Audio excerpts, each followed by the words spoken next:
Good evening, ladies and gentlemen. Welcome to another Vobes Show.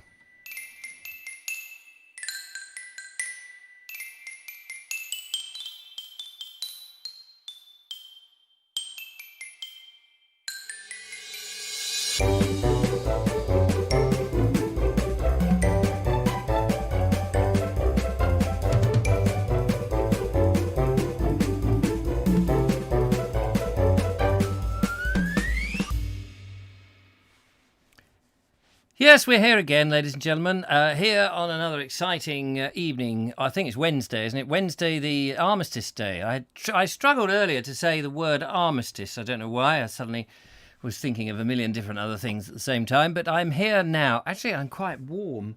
I've been over a burning stove this evening. Not a burning, well, the stove was burning. Well, the inside of the stove was burning. The outer side wasn't burning. The house isn't burning down. There's no need to call the ambulance and the fire brigade. None of that is necessary at the moment, not at least for the time being. And I was over my Essie, the Ironheart, which is stoked with wood and cooking away. I was cooking a casserole this evening, ladies and gentlemen. Beautiful, lovely casserole for the lovely Julia and I popped into Suitors, the butcher. This is what they do when you walk in, and that's how they get their meat, apparently. They just... Calm yourself.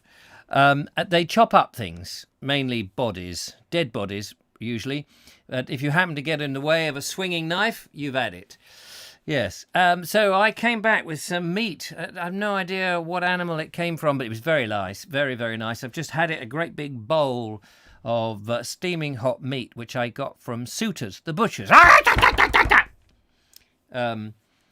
Leon wasn't in, actually, today. Leon was no longer there. I think may have been Leon's leg I was eating, actually. They were caught short, no deliveries. So what happens is that one of them is for the chop. It's a bit worrying, isn't it, when you work for a butcher and they say, look, if you don't do this, you're for the chop. You could take that literally. That wouldn't be so good. I mean, many other jobs you could say you're for the chop, and that's perfectly fine. I guess a lumberjack is another one in which you could take that quite literally, especially if your name is John Timber. Timber, come here. You're for the chop. Just like that. Timber! Oh, spare leg there. Take it to Suitors. I'm sorry about the loud, raucous noise which is emitted from my gob.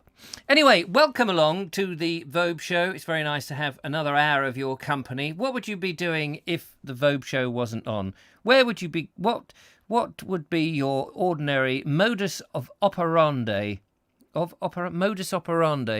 in the evening at 8 o'clock where you come from, or whatever time it happens to be, because I do appreciate people can be watching this at different times of the day, and maybe you're watching this after the event.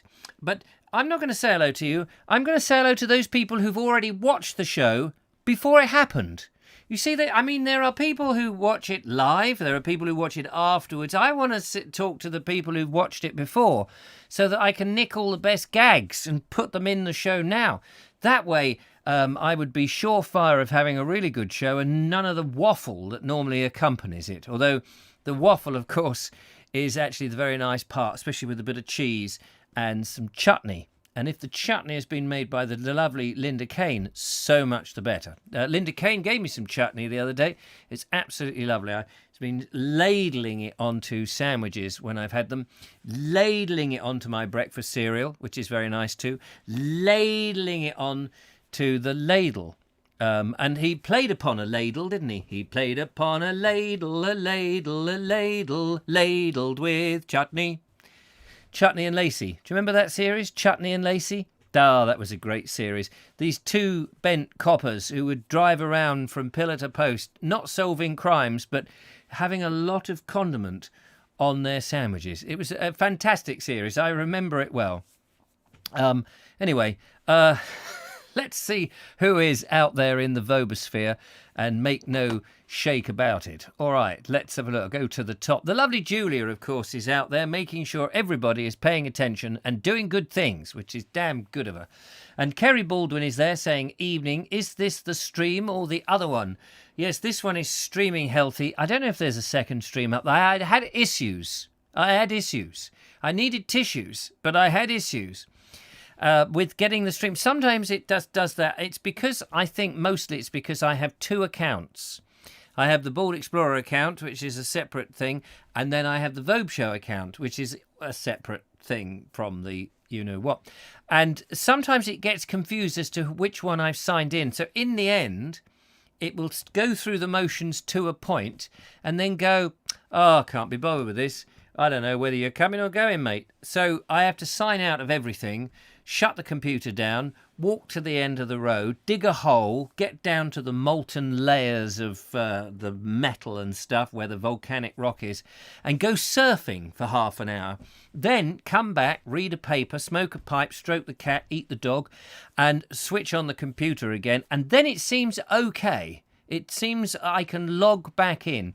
Fortunately, I've left enough time to do that because sometimes, it's a bit of a rush and I just miss out on eating the dog. But I managed to do all the other things, which is pretty impressive, I think you'll find. And certainly worth patronage to this wonderful outfit we call the Vobes Show. So if, advert coming up, if you feel like spending a few pennies and throwing them at the Vobes, please don't throw knickers. No use to me whatsoever. I have a fine collection of Y-fronts, which I have managed to get from a number of different sources. I go to charity shops a lot, actually, but not for my underwear, just so you know that. So I don't throw knickers, but if you want to throw pounds, shillings and pence, which is marvellous, go to thebaldexplorer.com and you can be a patron today and support an old baldy. That's what we like. Anyway, so that's just Kerry. Hello to you. Rick M, hello again, up there in Cumbria. Lovely to see you, and thanks for the phone call yesterday. It was fantastic to talk to you. Ed Loud, good evening. Haven't spoken to Ed. Probably need to speak to Ed at some point. Justin Jones. Now, Justine, when I say Justine, sometimes it sounds like Justin. But it isn't Justin, it's Justine. Justine Jones, you see? There's a subtle difference to it. Justine Jones has sent a video in. Oh, yes, she has. She has sent a video in to this show, and not we, there's no we about it. Eric is idly asleep. He thought he was the dog. I ate him earlier. But don't worry, he will recover. He managed to climb out of the cistern at some point, just gets past the U-bend, and he comes up with his little ugly face. And he slithers off back down into the basement. So we'll be all right. We'll be fine. So I, what's going on here? I will be playing Justine's video a little bit later. Ernie Samet, hello to you down there in Dorset. And Darren Howell, Nigel Sadler says, see you tomorrow. I've got a Zoom call for an hour. We'll go. I don't know why people bother to come in and say, I'm going. What's the point of that? It's sort of it's like a tremor of an earthquake, isn't it? That's what that is. It's like, oh, what was that? Was that an earthquake? Oh, maybe we should all leave the building just in case it's going to collapse because it sounded a bit. That's the same sort of thing. It's like, oh, hello. Actually, Nigel's got to go, and he's told us he's got to go. Maybe I've got to go. I've got a dog to look for. Only I can't seem to find it. I saw the Vobes come back from climbing out of the road where he'd been in all that molten volcanic rock. And he came up past the house and he was looking at the dog with a very sort of hungry expression on his face. Maybe I ought to go out and look for the dog. So, please don't say that. Ron Langley, good evening to you. Marriott Genealogy, aloha from overcast Adelaide down there, 16 degrees centigrade. We had 17 a bit earlier. I don't know what it is now. Heading to 20 degrees and possible light showers. Well, we've got possible light showers this evening, actually, in the dark. Clive Waterfall, permanent shower, I suppose. Is this the right room for an argument? Yes, one of the Monty Python fans, of course. And Mike Dixon says, hello from a wet and windy Brighton. I noticed the wind was sweeping in I don't know whether you've been eating beans, Mike, but please could you turn your posterior to the other direction?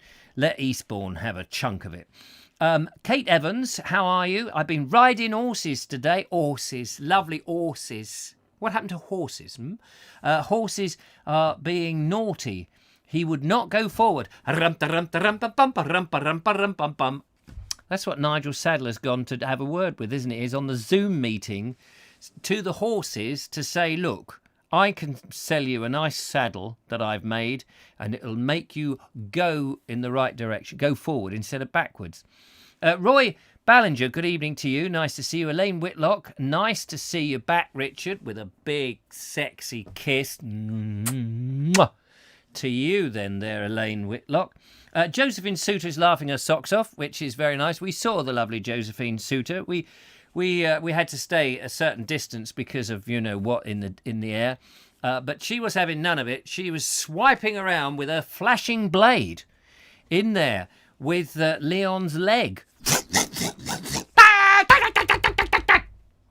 Rather worrying. But I can tell you, ladies and gentlemen, Josephine Suter has sat in the Black Maria. Yes, she clambered into the Black Maria earlier today and I slammed the door on her and she could swish her flashing blade and it was doing nothing. It would not get anywhere near, although it did scratch some of the upholstery, I have to admit, and has made a right mess of my internal bog.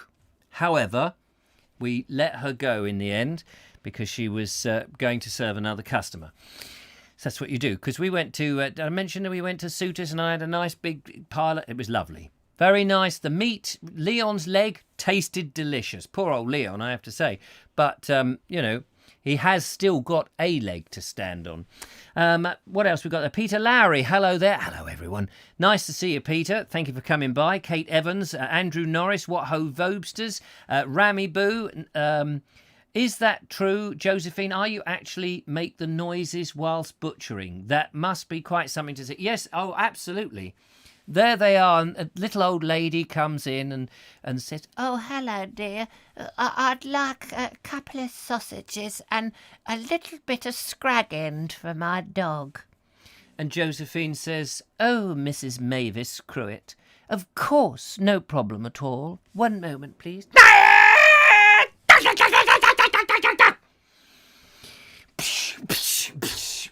That's the blood, guts and stuff spraying.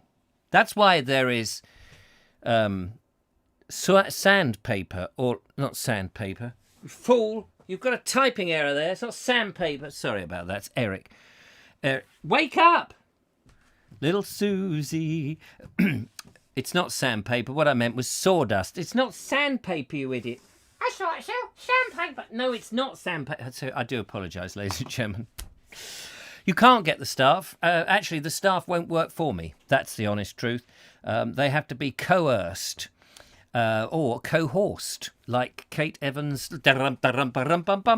Anyway, Jeff Kellison says, tears watching CNN. Oh, no. What's the matter? What's happened on CNN? And what does CNN actually stand for? Is it Central News and News?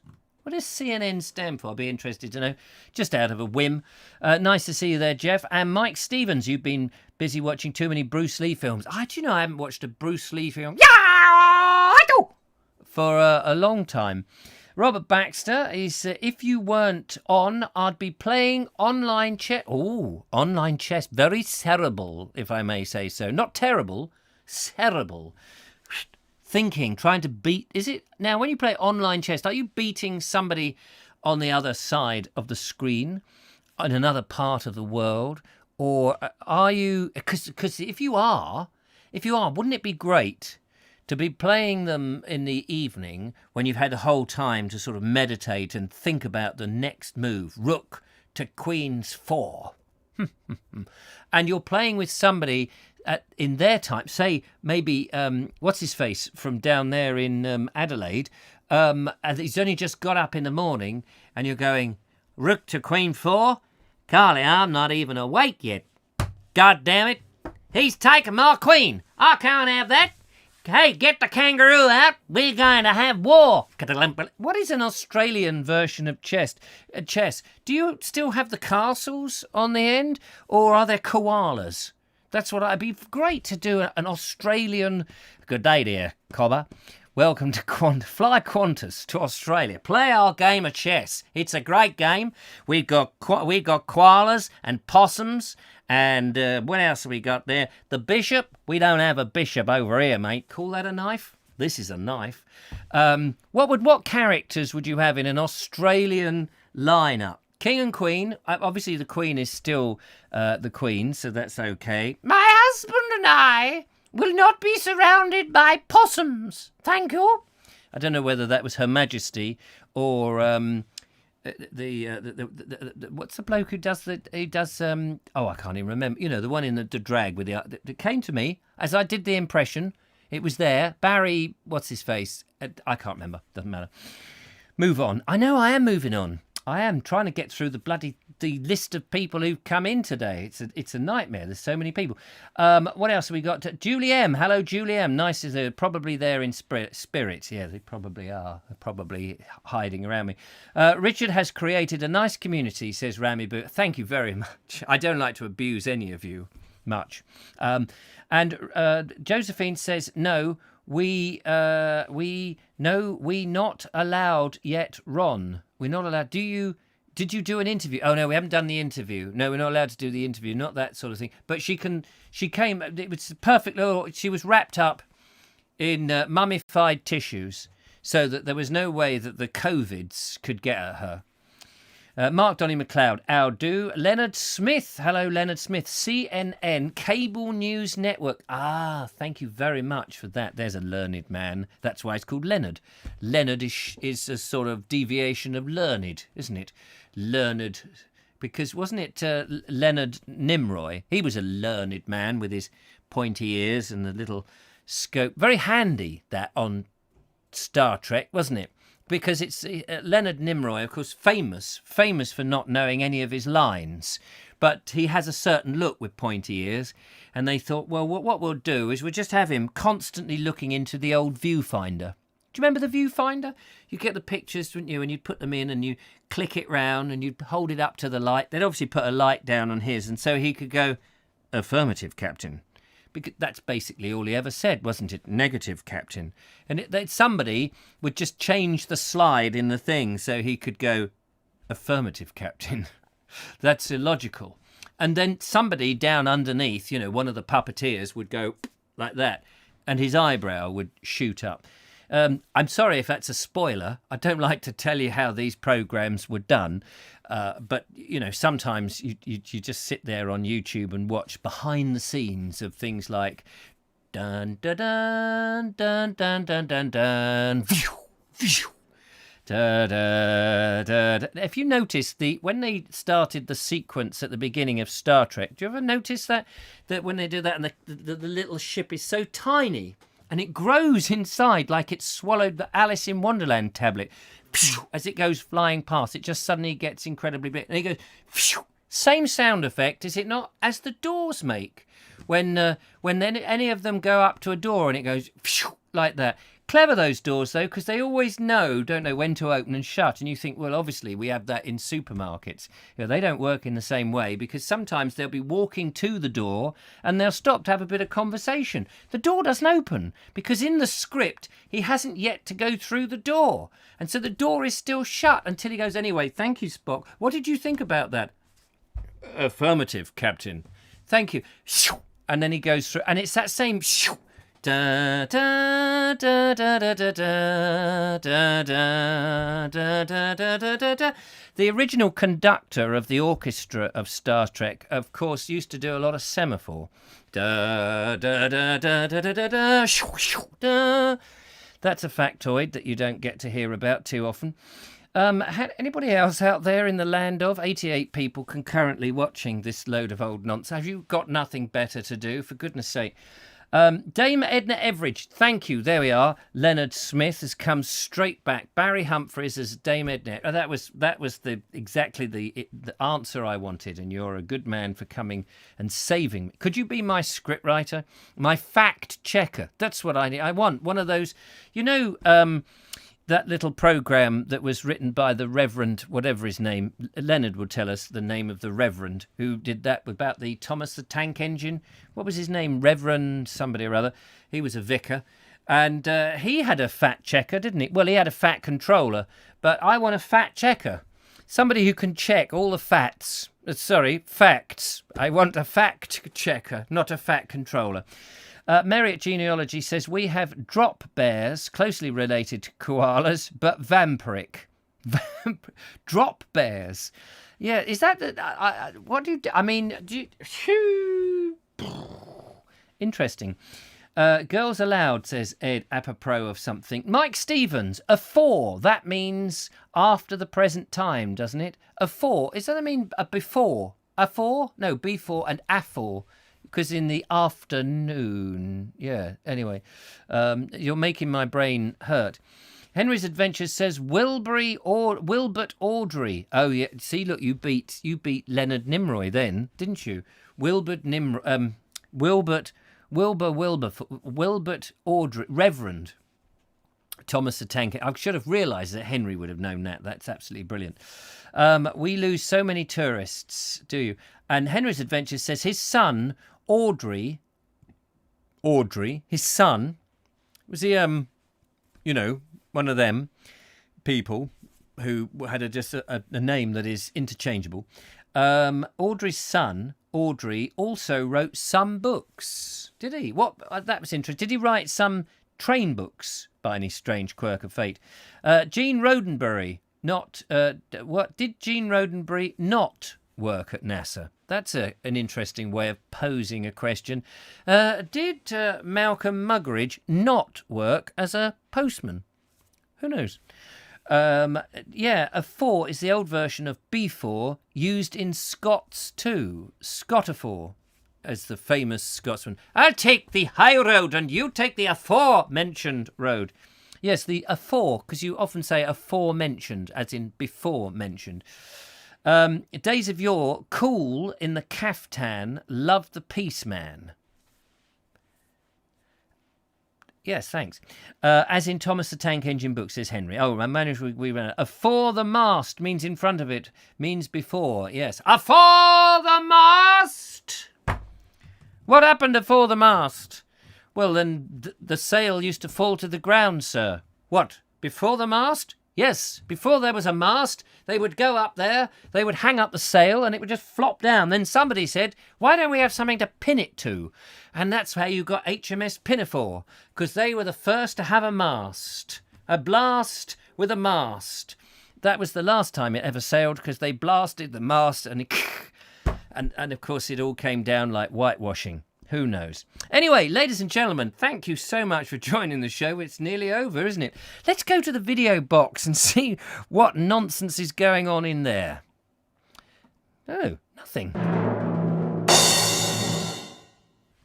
Sorry about the slight reverberation at that moment. Echo, echo, echo, echo, echo, echo, echo, echo.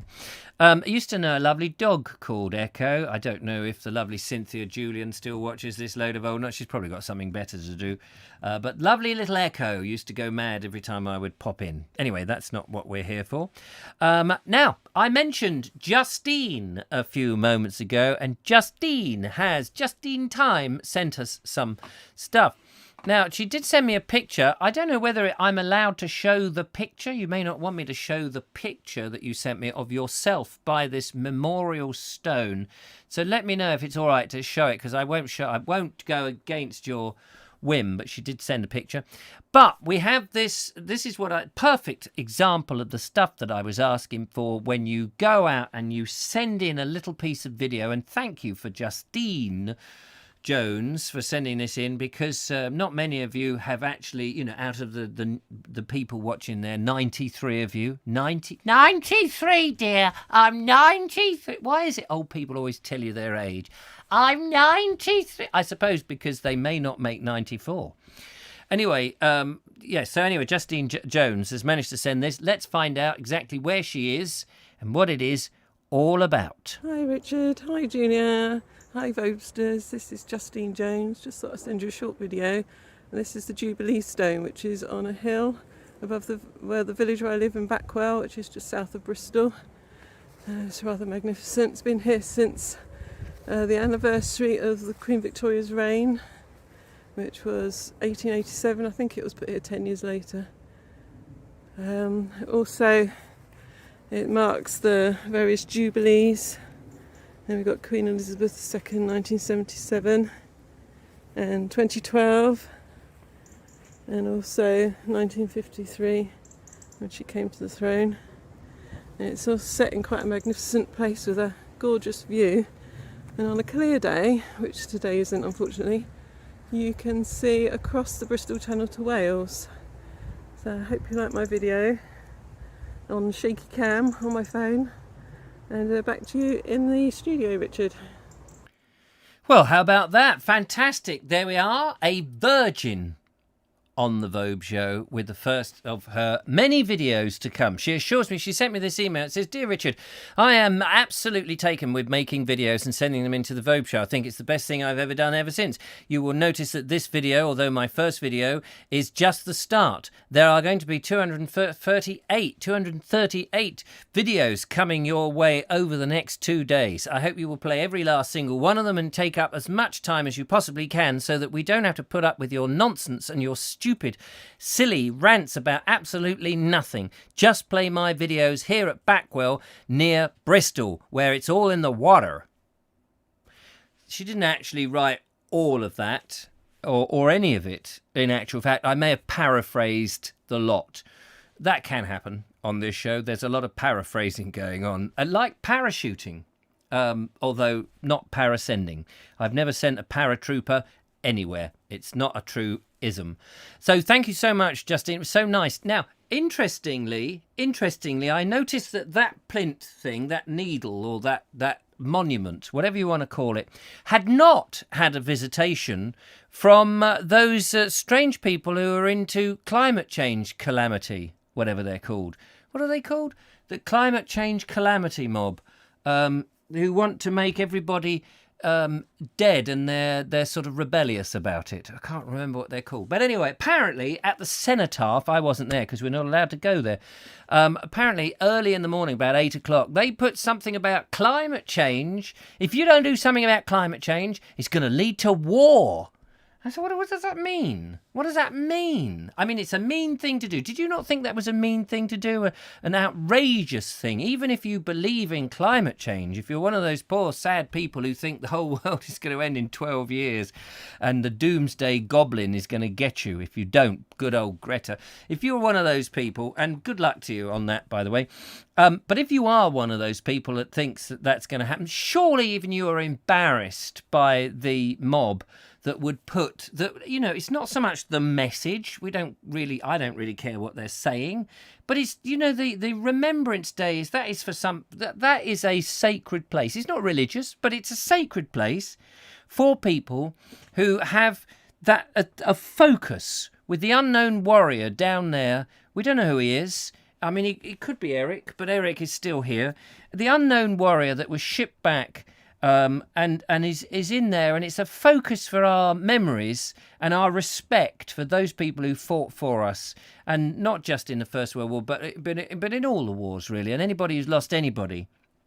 And to go there on that plinth and to hang what effectively is like a pair of dirty knickers up there, no matter what the message. And it took the police 20 minutes. I mean, they're supposed to be making sure nobody turns up. It took them apparently 20 minutes before they actually know. What is that up there, though? Oh, I don't know. We're just having another donut. That's all right. Oh, it's the Extension Rebellion mob. Oh, that's all right. Thank God it's not the other ones. Otherwise, we'd have to go down on our knees again. And I've already had too many patches on my trousers. My wife won't fix them anymore. I'll have to go down to the unit and get some more. No, they don't like it if you keep going in for new trousers, wearing them out, Oh, I tell you, it's a nightmare. So obviously it's a dreadful thing that anyone would hang that up. And you know, take that out of it. What does it mean if you don't do something about climate change? It'll be war. What they're going to come out on war. We are the eco-warriors. We're going to get you because you did nothing about climate change. Oh, yeah? What are you going to do then? I'm going to throw an empty plastic bottle at you. Take that. Take that. I've listened to a few Take That songs. Not very impressed, thank you. What about Give Me This? What's Give Me This? Come here. Oh, nosy. I've lost my nosy. Oh, dear, these days. Anyway, Josephine Sue says, I just can't give it away. You need to guess. Oh, yes. Oh, no, not Greenpeace. Wasn't Greenpeace, but thank you, Robert Baxter, for the thing. Greenpeace, they didn't do it. Jubilee Stone, says Justine Jones. Yeah, that's the Jubilee Stone. The Jubilee Stone. It looked very resplendent. Thank you for sending that in. You are now a celebrity, as Josephine Suter says. Extinction Rebellion, says Mike Stephen. Yes. Dean Cooper has arrived. Make way. Red carpet. Dean Cooper. Hello, Dean. How's it going? How's your van? I've got my own van now. You may not have known that. But I have got... We'll have a race. Julia's good at singing a song about two vehicles having a race. Sally, the salty, train spotter, says, and the bell ringer, says... message retracted. He said something. Bing. Probably said bing. He's a bell ringer, you know. Nice. Very nice bloke or woman. Linda Kane says, how dare they? Sacrilegious. Sacre bleu. You not a naughty. You must not do it on the cenotaph. Go and do it on a centipede. That would be better. Put your little message on the top of a centipede. Yes. Oh, the message, says Days of Yore. Elfwald says they call it Egg Stink Rebellion. Egg Stink, yes. They throw stinky old eggs, don't they? Well, I thought they did milkshakes. That was their weapon of choice, was it not? Milkshakes. Total lack of respect, says Audrey Forbes, quite right. Andrew Norris says, I'm all for protest, but the cenotaph is sacred ground, and for me, absolutely off limits. Off limits. I completely agree.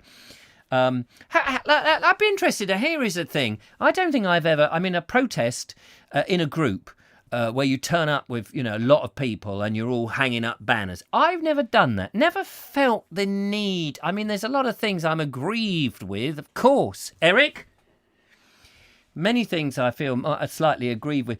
But I've never really seen I've never gone on a protest. So I would like to know, have you been on a protest? Are you somebody that is prepared to leave work...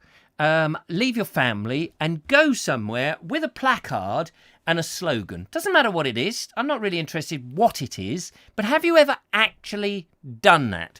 I would be interested to know.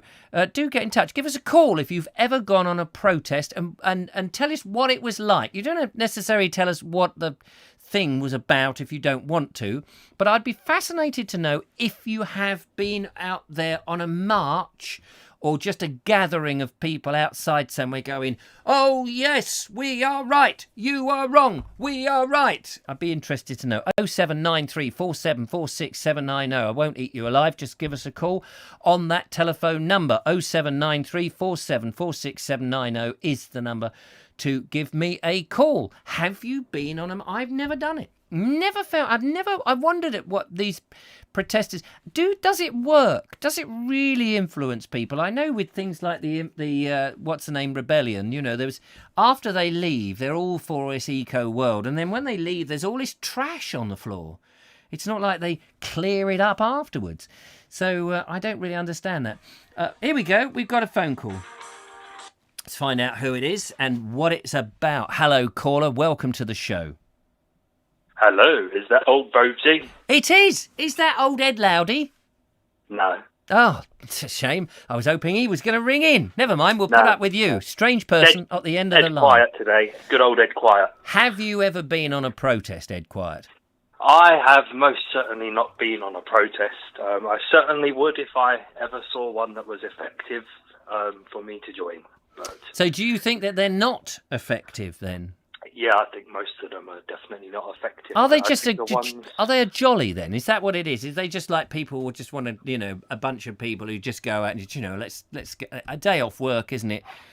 Or a day... I think for the majority of people, they truly believe in what they're protesting about. Yes. But I think when you're talking about these massive sort of national, international issues, it's very hard for a group of people to have that much impact.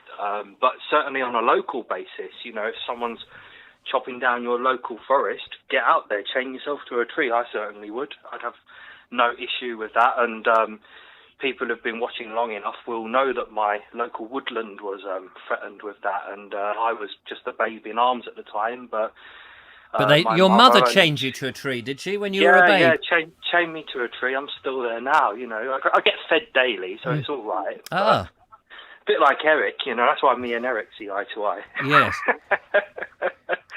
But yeah, I think these local issues, I think they're great for that. And my local wood was saved because of the threat of that sort of action. So... I don't want to knock anyone that goes on a protest. I'm sure the majority... No one wants a violent. No one wants a violent protest. You're not supposed to knock them. I'm sure the majority of people do it with good intentions, and I'm just as sure there's one or two who, unfortunately, do see it as a bit of a jolly and a day off school. It's certainly I've heard one person describe it as a day off school many years ago, which was sad to hear, to be honest. I just wonder how effective they really are, because I'm sure that some of them are effective on the local things, but the big ones like HS2, and there's people who stop themselves like that. And I remember the days of Swampy and all of that. And in the end, though, the road that they were building still gets made. Yeah, I think it comes down to... I hate to say it, but how much you inconvenience the authorities and their master plan. And if you inconvenience them enough, they might listen. But in these days where you can't even protest in Parliament Square, do they really care? And I think sometimes the strong action is the only way, but then... if it's a massive international issue, is inconveniencing your local area going to make much difference? Presumably these people who are planning, particularly on planning events and things, they must build into their plan the resistance account, a certain amount of money. Go, okay, look, we're gonna dive this road through this ancient forest. Obviously, there's going to be a lot of protest. We're going to be stuck perhaps 3-4 months with all these people clambering trees and all of that. So we plan for that. But I often wonder, here's the thing, I often wonder whether they have an idea of, we want to go through this forest or this bit of ancient land or knock those houses down and have our road. But if we suggested that, that would be too much. So what we'll do is we'll pretend that we want to go through this forest, get everyone protesting about that and go, no, you can't go through all of that. And they go, all right. Then reluctantly, we'll go this way. And they go, well, it's the lesser of the two evils, all right. And I reckon that goes on. I reckon they have a fake plan A, which they're no intention of doing and people protest about. And then the real plan is what they actually end up doing. Well, you sound just as cynical as me. I do have to agree with that. And I've often found there's things, sort of in my experience, one of the things people were very against at the time was community support officers. And when they came into being, they were meant to only have X, Y, Z powers. And they weren't going to be included in the official police numbers and all this kind of stuff. And years later, they're being included in police numbers. They've got more power. They've got guns. I think often maybe the authorities will soften the blow, and maybe their long-term motive is to, we won't chop down that forest. We'll go a different direction, but maybe the different direction was their plan all along. I think they do that, and I think they... I think they'd be mad if they didn't. If they didn't have these... They must, work out, because they know what human nature is like, and nobody wants to have a block of a nice little residential home full of old little old ladies and little old men and bespectacled people. Nobody wants to sort of, plough them down, and so that I reckon that they work out ways to sort of manipulate how people are going to react, because these are unfortunately not only very greedy people on the whole, but also very intelligent people, and they end up getting what they want. And if they can make us feel like they've lost but they still win, I think that's what happens. Yeah, I am very cynical when it comes to things like that, but if anybody's got a just cause that they believe in, I do wish them all the best, and I hope their protests do have an impact. At the same time, I hope that innocent people aren't the ones suffering when a particular protest takes place, because normally it is, unfortunately, and the ruling classes are sitting there in their rooms debating things, and they're not being affected. I really, the little bit of rebel that's left in me would love to see people protesting in Parliament Square and making a nuisance to those people and stopping them get to their offices and things like that.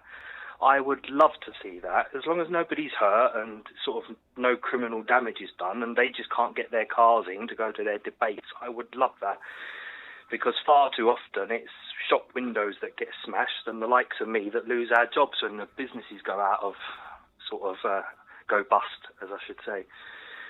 So I do unfortunately think most of these big protests don't do much good in the long run. But local issues, it seems to do a lot of good. I've seen a lot of things saved or altered or changed because of local small-scale protests and yes, I would agree with you. I think the local small-scale stuff, there's not enough money for them to be devious on. So I've just seen there, Linda Kane says that they were trying to get rid of some 2 large copper breaches removed around an Audi dealership some time ago, and I remember Julia telling me about that, and she went up and I remember that, took some photos and what have you, and apparently Linda says that they won that, and they're still there, which is great. So those sort of things I think is well worth protesting about, because they're small scale, and actually local people can have a good pressure, but I think when you move it up to the national scale and you just get people stopping the traffic in London, and their argument is, well, it's all about climate change, and it's something that there is differences of opinion, both from scientists, although we are told that it's a scientific fact, but there is still enough wriggle room, whereas cutting down a tree outside a copper beach, which is clearly beautiful, that's not that's a tree is there, and they just want to take it away, and people say, look, that tree's been there longer than your company's been there, so piss off. That's the sort of thing I think it's most effective for, and absolutely. If I try and chop down my local woods again, I'll be out there chaining myself to a tree, saving dear old tree beard and the Ents. So local things like that, I'll be right there, but big issues.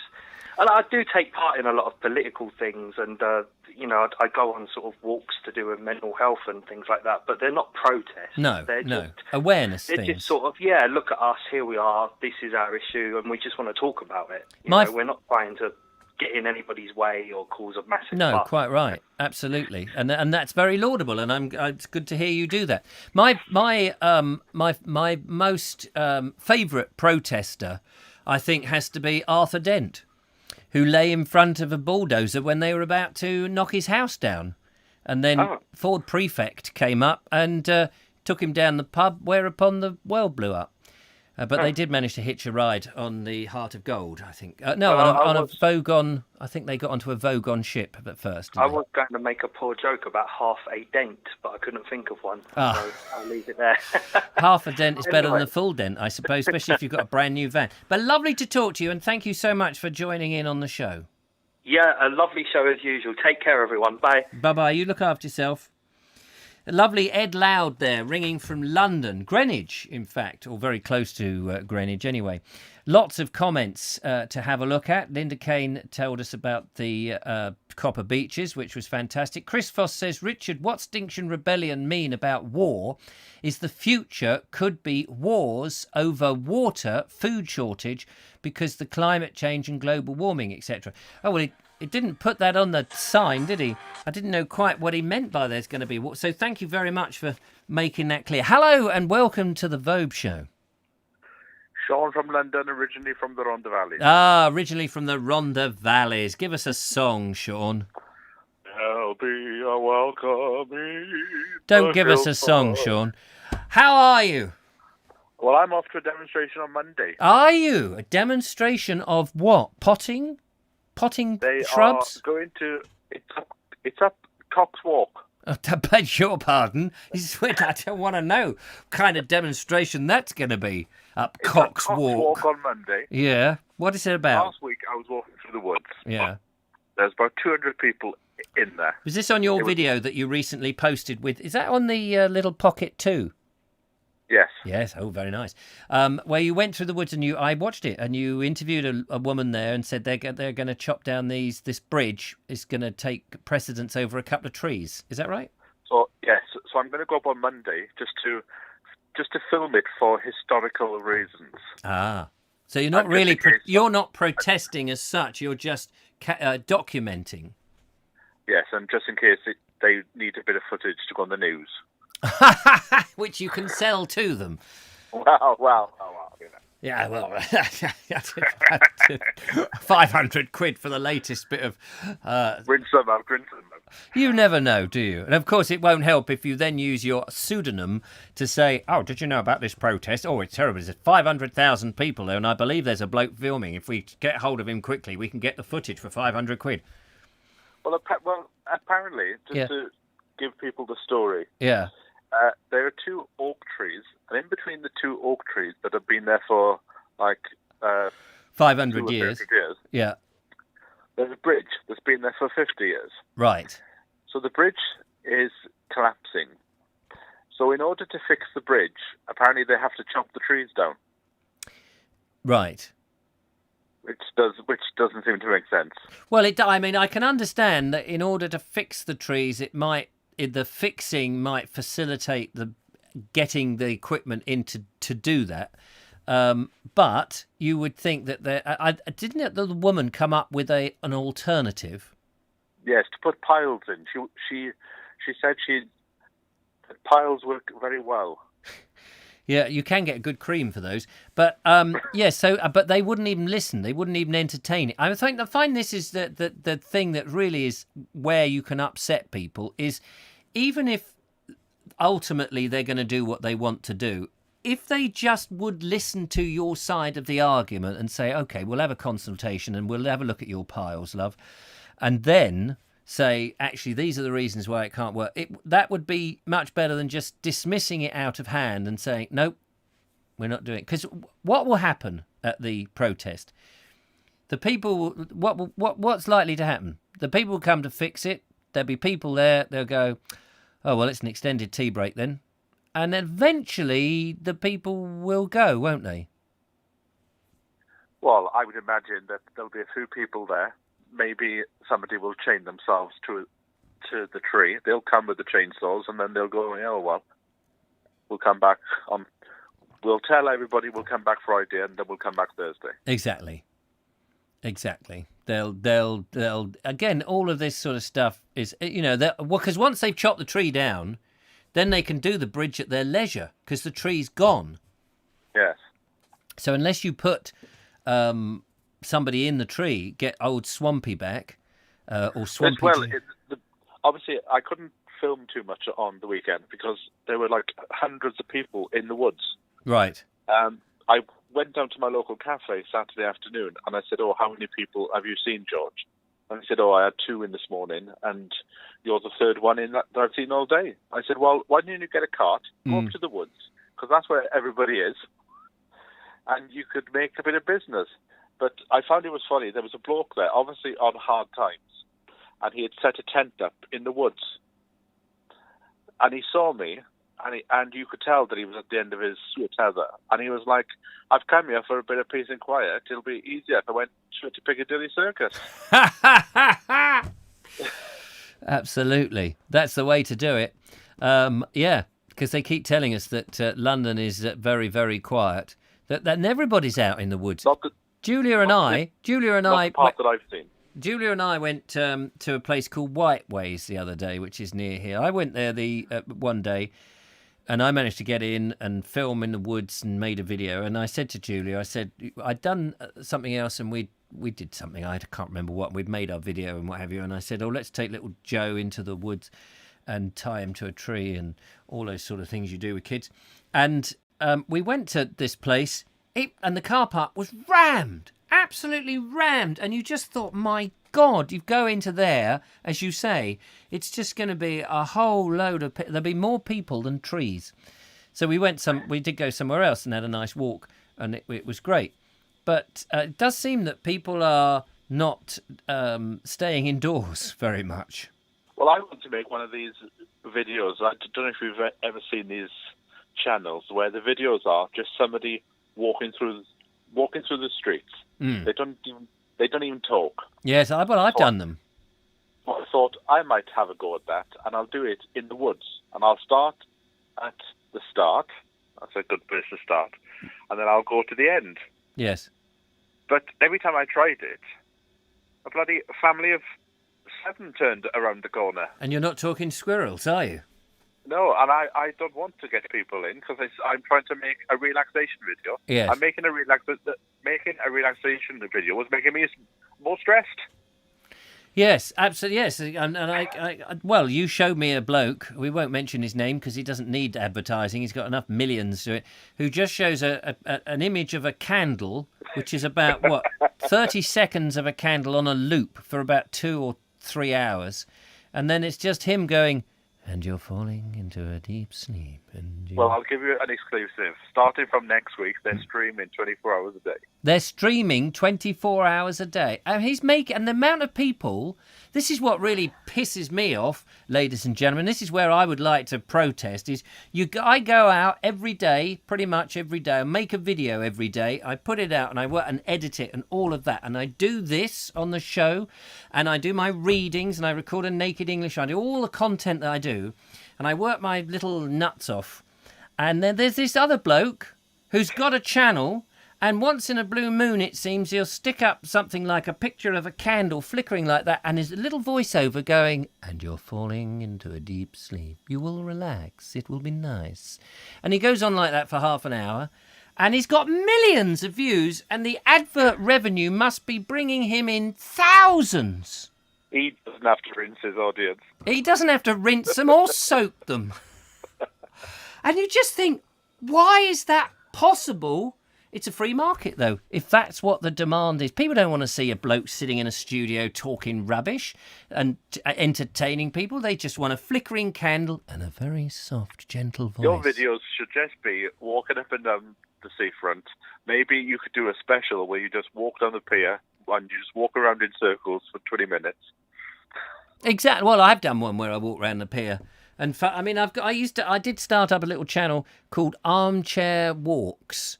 And so the idea was you were stuck in an armchair, but it was from a first-person point of view, and it just walked. And of course, there's loads of people doing that sort of thing. But when I did mine, there was a few people did it. But you know, in those days, gimbals and cameras that you could float or support on a gimbal, it was new, and so it was a few people who were doing it. Now, of course, it's swamped with anybody with a Pocket 2 or a gimbal or whatever is going to just do these walking videos. But the candle, just a sodding little candle on its own, and you are relaxed. And when I turned. Easy. And then, hang on a minute. And then somebody said, "Oh, I like this video. I go and watch it several times." And you just think, my God, they didn't even go back and watch a new video. It's the same sodding candle, the same. And you are relaxing. You can actually buy a DVD version. No, I can't believe it. People buy the DVD version. Just makes you want to give up. It makes Maybe you that's just what think, I'll buy you for a Christmas gift. oh, no, please. That will just push me over the edge. That will push me right over the edge. I put YouTube on this afternoon, and the first video that was recommended was a live video. So I thought, oh, I'll go and have a look at it. So I clicked it on, and it was a woman in New York just walking around the streets live, just sort of going, Oh, look at that. Looks like a nice... And then when she put her finger into the shot, I thought, well, you could have washed your hands, love. Yes. The dirt that was under her nail, wow. I don't understand it. I don't understand it. It does make you just think, hang on a minute, we're all working too hard. How can this be? But of course, it's just finding that one little tiny niche. And then you're rinsing and soaking the public through the... Well, I swear, during the lockdown, if you put a camera on 7 o'clock in the morning in the kitchen, just leave it on the one shot and filmed yourself having breakfast and going, right, I'm off out, and then switched it off, people would tune in. There's a woman in Hong Kong.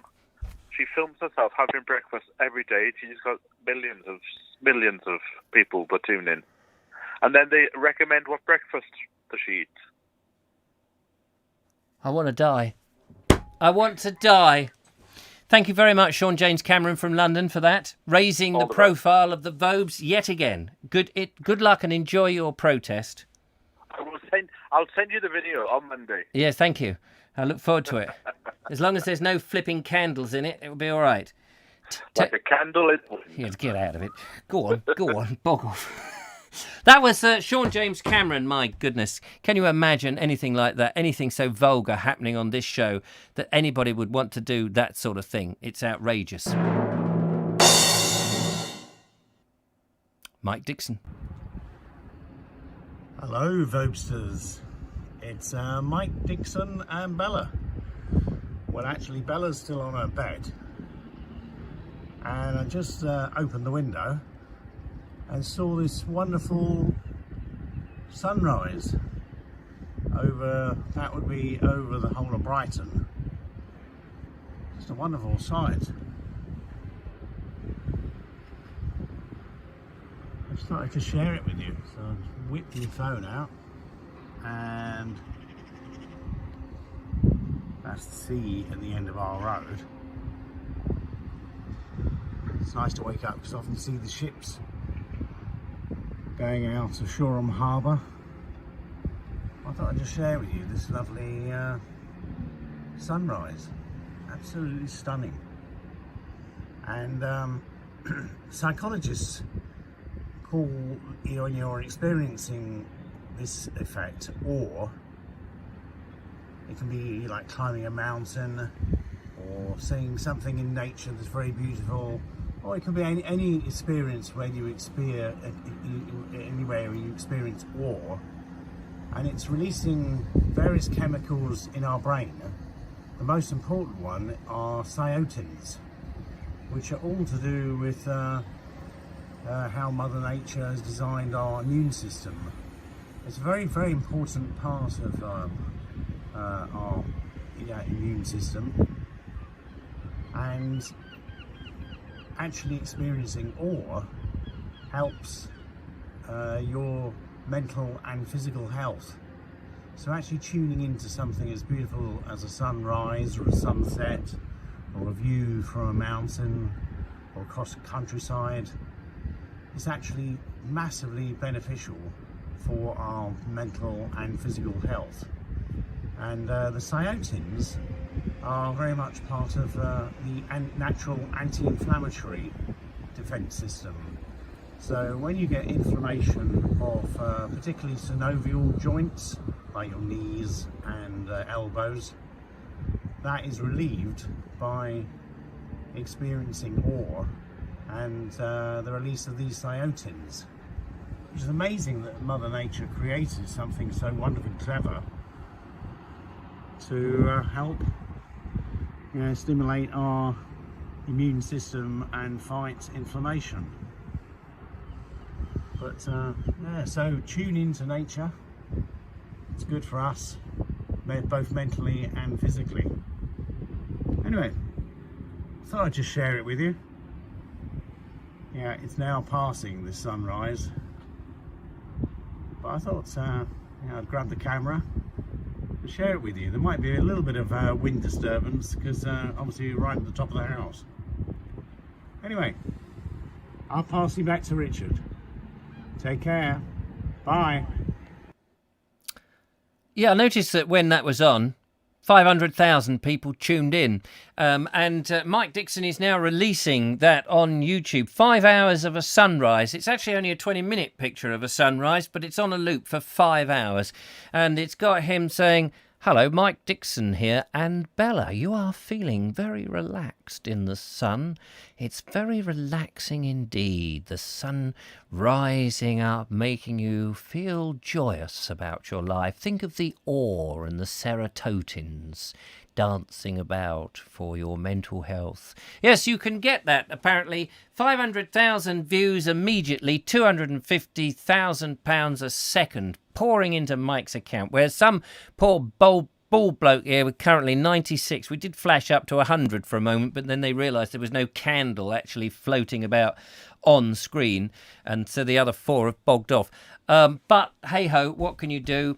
I don't know how to film a candle, so there we are. Anyway, thank you so much for watching. Thank you for the videos. Thank you to Justine Jones for sending in her video of the needle. Thanks for the debate about the Extinction Rebellion and what they want to do with go to war, and all the butchery that went on in the show earlier. If you missed that, of course, you can tune back in, but it'll cost you $25. And thank you for all the 43 likes that you've managed to stick up on the video. That's very kind. Thanks to Julia and the lovely Judith out there for making sure no one has misbehaved, and to you for typing, for the phone calls that we had and all of that. It's been lovely to be here. Back again tomorrow. Yes, with a candle in the wind. And Elton John here on the keyboards to play it. Or not, as the case may be, because we may get a copyright strike. Anyway, time's up so quickly. 9 o'clock on the dot. How about that? Lovely to see you. Do send in a video and we'll play it in the show. Tell us what you've been up to. If you've got a nice relaxing one, so much the better. We love those relaxing videos. They're so charming. Till next time, thanks for watching. From me, Richard Vobes, here in a little house in Worthing. Good night.